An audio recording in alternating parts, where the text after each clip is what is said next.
Yesterday, Boston had our preliminary elections.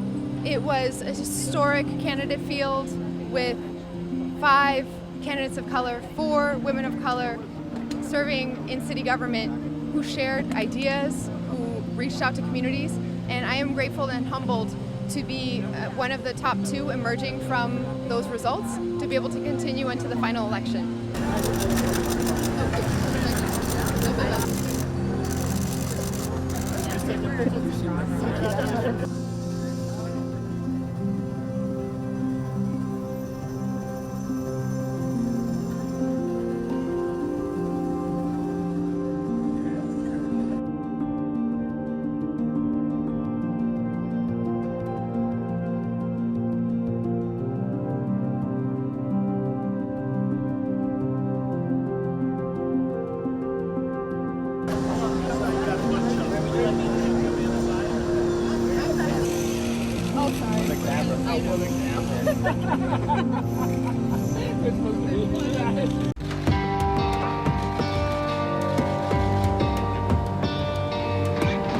Greetings, everyone. It is a true pleasure to welcome Foreign Minister Rodriguez to the State Department, United States. Gabriela, it's wonderful to see you here.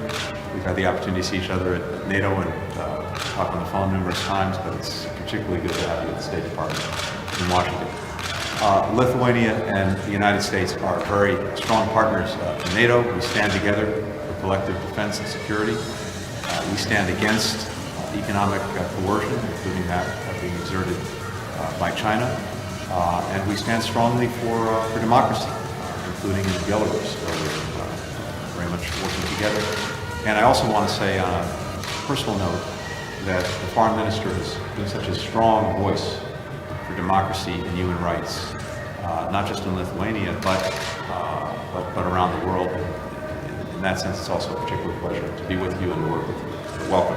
Thank you so much, Mr. Secretary. Indeed, it's a great pleasure to be here, and especially on the day of International Day for Democracy. It's truly symbolic that we can reaffirm our commitment to defend democracy, liberty, human rights across the globe. And we have some knowledge about that since we're still a young democracy, just 30 years since we've ourselves re-established our nationhood. But then we feel that it's very right and the right thing to do to help others who are striving to do the same thing across the globe. Welcome. It's great to have you. We can hear democracy in action outside right now. Yes, absolutely. Thank you so much.